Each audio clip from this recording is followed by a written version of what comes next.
Okay, it's 7 o'clock, so good evening and thank you for joining this evening. The purpose of this evening's event is to discuss the planning proposal for 28 Dale Road. And although I cannot see or hear you, you can post comments and I will endeavour to respond to them as I go through them, or else I'll come back to you at the end or possibly follow up with you individually afterwards. The structure for this evening is I'm going to begin with just a general background, then I'm going to go into the details of the proposal and finally finish off just outlining how to file observations and objections. So starting with the background. The reason I'm having this session is a planning application went for 28 Dale Road in April. Was actually Holy Week, Holy Thursday, I believe the notice went up. Then there was a number of weeks then before the actual plan was filed with the council. That was the April 21st, which is a number of weeks. Now, even though that planning has been up on the council website since then, there has been no details, so we haven't been able to see the details of this actual planning application. The reason for this is due to COVID-19 restrictions. Obviously the planning office is understaffed, there is social distancing, and thus there is a delay in posting all of these details. So I wanted to take the opportunity tonight, having spoken to the planners and had a quick look at the plans, just to outline in a bit more detail for people, to give people an idea of what this plan actually envisages, more than the couple of lines that are on the planning notice or up on DLR's website. So going into the details of the proposal, I have a couple of printed off from Google Maps visuals. It'll just make it easier for me to talk through it, and also because they're from Google Maps, it means that you can look it up again yourself afterwards and we can all be looking at the same thing. The Google Maps visuals are 2 years old, so just so people are aware of that. So here is 28 Dale Road. So it's the corner building. They're coming onto the field. And it is the whole building that they're looking at developing. So the proposal is to actually demolish this whole building and replace it with a 4-story building. So what that means is that not only will it go up to the height of the roof, but it'll also go higher again. So effectively where you see that grey line there will be the height of the new development. It's going to be a flat roof. So it'll be flat across the top, and then it will just then come down to the connecting number 30 building. So there'll be a blank elevation wall at this side overlooking number 30. So that's what it's basically going to look at. With regard to the details of the development, they're going to retain, sort of this is a business unit, that's going to be a retail unit, and then up from there then is going to be include 5 residential units across the 3 upper floors and the rear of the lower floor. So going back to my second sketch, showing the side of 28 Dale Road. Just trying to get the positioning of this right here for all of us. So this is the side, so you can see here we have you can see the side of the building here, and then this is the granite field that's alongside it. So what we're looking at here for the development is again, here's the main building, so again going above the chimney pot, pretty much going to the top of that, then coming across, all the way back across like so, okay, all the way back like that, probably to about this point here, really where I have this mark here. So that's how much the building is going to extend at the back and to that height. So there will be a significant effectively wall overlooking then this granite field area here. Right. At the rear here, there's still a bit of the site here, and this will actually be 2 car parking spaces. There won't be, even though the planning application refers to additional landscaping, there actually won't be as such. There was no details of that in the plans, so just space for 2 parking spaces. You will be accessing the building then from the rear as well, so it'll be through here and it'll be going up to a 1st floor platform. The platform will be enclosed, so will not be overlooking this, again, the granite field as such. But it'll enable them then to access the apartments at the higher levels. In addition, along this area, this is where most of the windows are going to be, and the windows are going to be at the front. The rear of the building is mostly what's called a blank elevation, so those just wall, a couple of small windows en suites, and similar at the side overlooking here number 30. that's mostly blank elevation as well, so overlooking into the neighbouring properties. And what we're going to have here then on this side is actually there's going to be 2 balconies built into the apartments. So there's going to be a first floor balcony and then a second floor balcony. And these balconies are substantial size to accommodate a table and a set of chairs. So these balconies then will be overlooking then the granite field and the wider field all the way out here. So that's the sort of details around that. So coming back to the front, just a couple of final comments I want to make around this. You're all familiar with this area, and that this is the pathway that leads to the field and actually leads all the way through to Cllr, and then this then leads right into the middle of the Dales. So this is quite a substantial project. So the net result is that there will be quite a significant amount of disruption to this area and this pathway during the period of time. In particular, this will have obviously significant impacts on the parents and the children and the staff of the Dale nursery, which is over here, which frequently access through here and often gather and bring the kids across to the field. So that will be quite a substantial change just in the construction phase.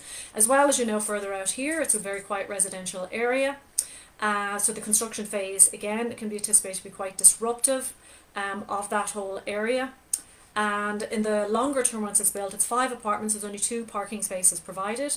So we can anticipate that there will be more cars.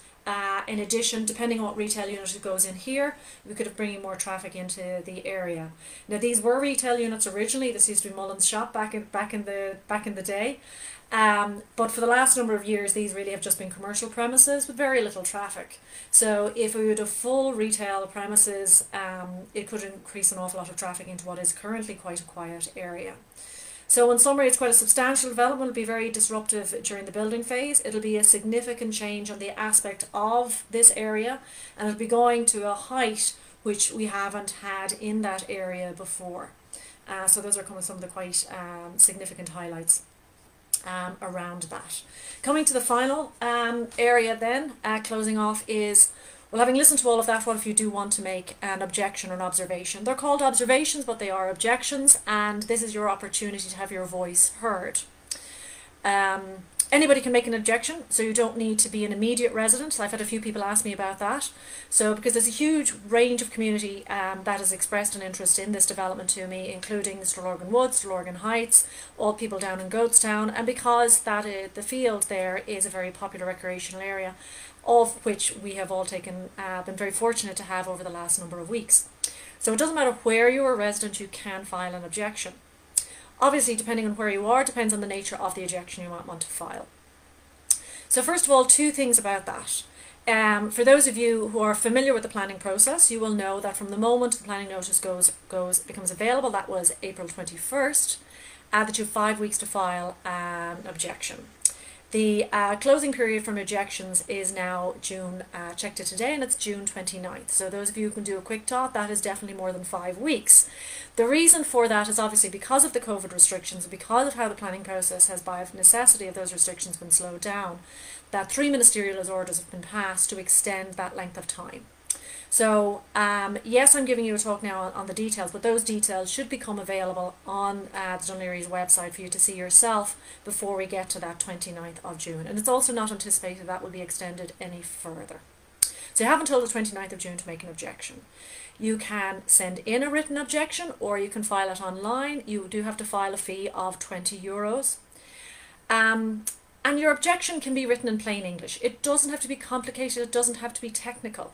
I have seen objections where they are very nice, clearly written, 1 single page. Once you have the address and ideally the relevant planning code on it, which again you can get from the Dún Laoghaire website, I can happily pass on to you. So it doesn't need to be very complicated. For those of you who want to get into technicalities, of course you can.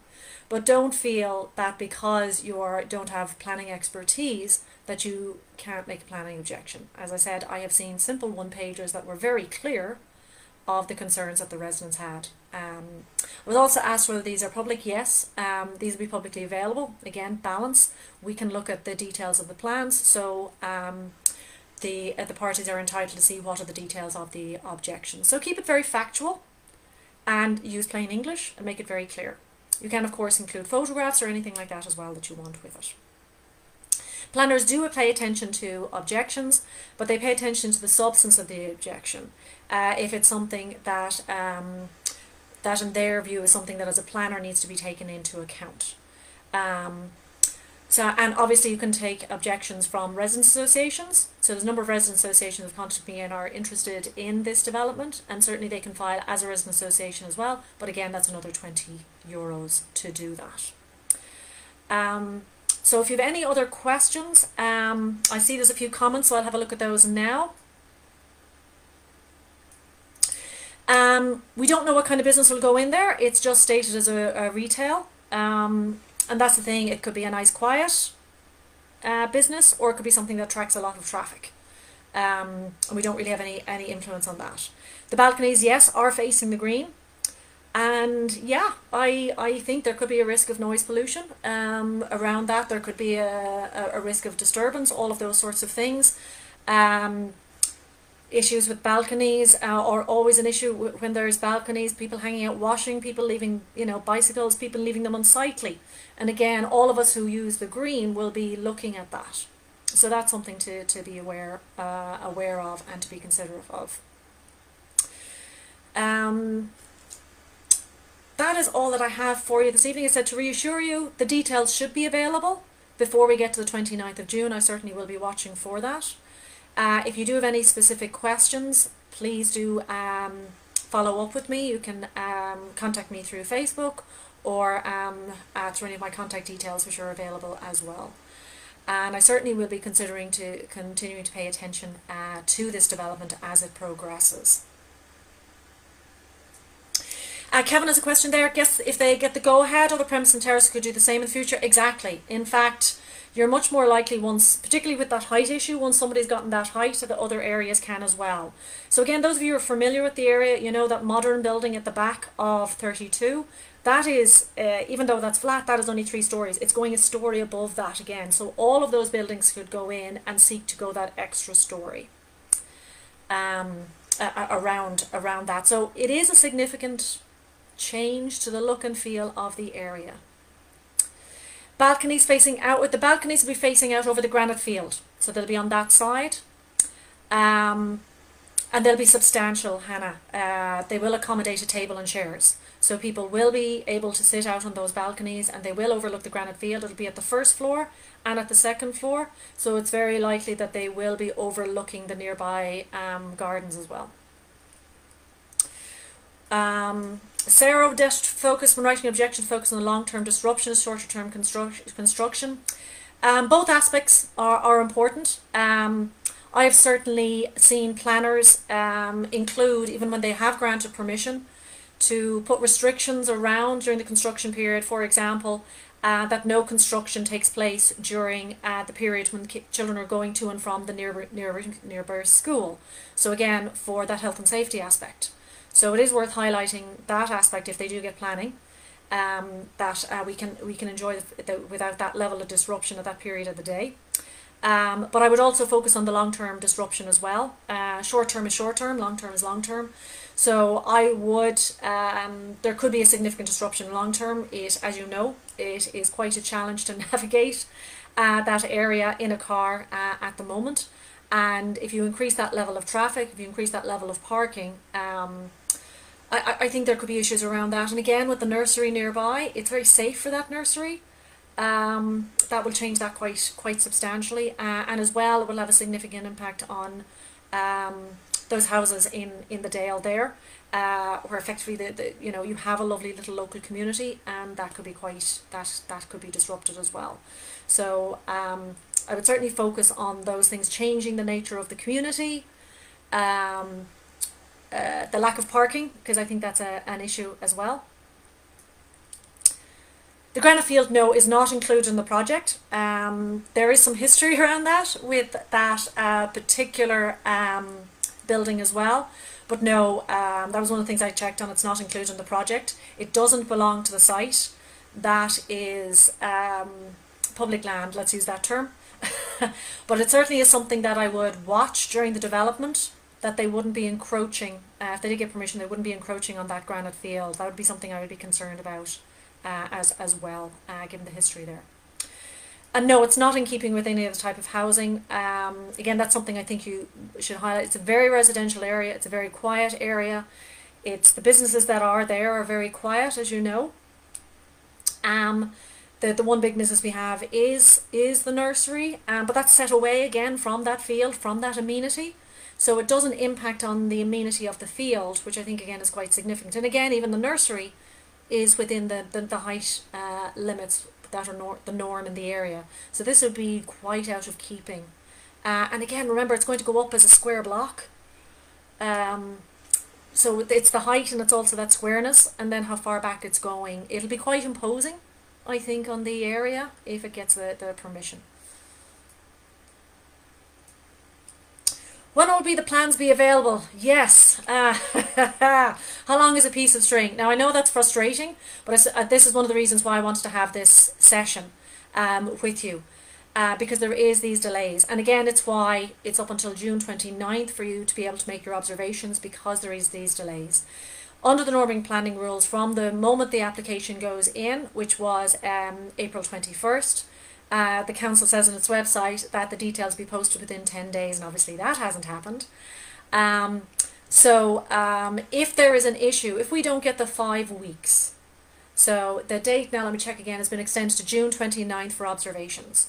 So coming back 5 weeks from that, the documents should be available 5 weeks from that date. And if they're not, that's a potential area where we can challenge it as well, because that will have infringed on our ability to be able to make a timely observation. Now, I mean, there's always a bit of wiggle room around these things if it's a week or two either side, but certainly if it's that example, if the details went up 24 hours before the closing date, that would be completely unacceptable and would automatically be grounds for challenging the validity of any approval that it would get. So it's, again, one of these things we'll have to watch. It's a private project. Yes, it appears to be. It is a private project. So it's not social housing per se, but that's not to say that they won't rent to social tenants. Again, private landlords do that. Any final comments, questions? Yes, yeah. As I said, I think it will have a significant impact on the area. It'll be a significant change in the area. I think during the construction phase, it'll be quite disruptive in the area. It'll be quite disruptive to the local amenity, the granite field and the wider field. And I would speculate that it could have quite a significant long-term impact on that amenity as well, given how imposing this particular proposal is, and the fact that it's overlooking the field as well. That will change people's behaviours if they know that people are going to be looking out at them. And again, as I said, the nursery school, the Dale Academy, does use the field quite frequently, and informally parents gather at the field after nursery school, and I think that would be disrupted not only during the construction phase but thereafter, because of the nature of how this development is designed. Yes, you can certainly lodge, as I said, it's €20 to an individual, but it can be an individual, it can be a group, it can be from the road. Again, what's key is that your objections are substantive and that they go to the planning issues that are involved.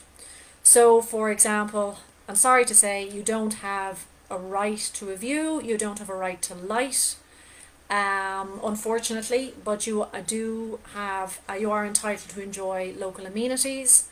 You are allowed to take into account disruption, traffic disruption, changing the nature of the community, changing the look and feel of the community. All of those things can be considered. And again, the disruption in a quiet community of potentially a substantial retail out, substantial additional number of units, are the supports in place to support that. Has that been included? So a lot of the issues that I've sort of raised in the course of this are worth noting in your objection. And again, plain English is absolutely fine. You don't need to be getting into the technicalities of it. I'm sure there's some out there. I have certainly spoken to people who have engineering backgrounds and are able to detail it in much more precise details, and that's absolutely fine as well. But remember, this is all about us as a community. The planning process is all about us individuals and groups and our rights, so they don't expect us all to be engineers and experts in these areas. So we can write these things. As I said, I've seen handwritten notes with very clear language on them. Yes, and these are things, littering. You know, we have an issue already around littering. I'm frequently, when I use the field, I always bring a bag, and I'm always picking up extra rubbish as well. We don't have a bin there at the moment. Oh, and I seem to have lost my feed. So I don't know if you can still hear me. Or maybe you can still see me. Ah, we're back.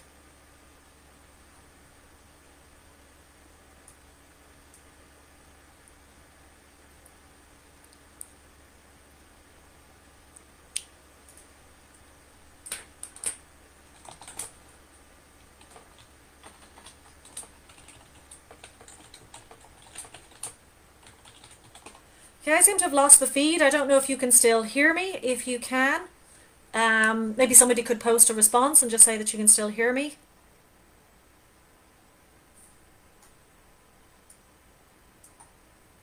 Okay, great, Hannah. Well, I'll answer your questions. What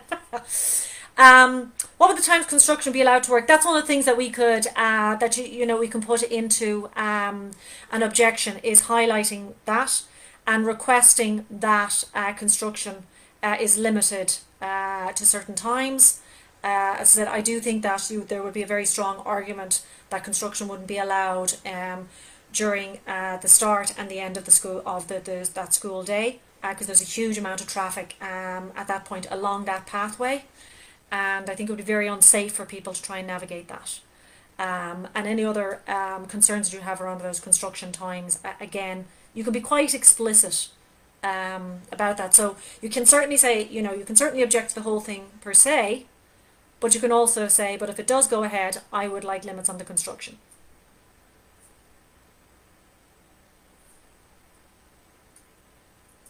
Still here? Yes, okay, everybody can still hear me, that's great. Is there any other final questions? Obviously you can get in touch with me directly myself. Again, if you see me, I walk the field myself every day with my dog. So if you see me there, certainly, you know, come on up to me and have a discussion with me as well. Might look at having an open air meeting when we can gather in small groups in a couple of weeks' time before we get to the closing date, to see if there's any other final concerns. So on that note, I think I will end my broadcast. Thank you for joining me. I hope this has been helpful to you and help you understand in more detail what this proposal is. And I look forward to discussing it with more of you in the future. Bye-bye.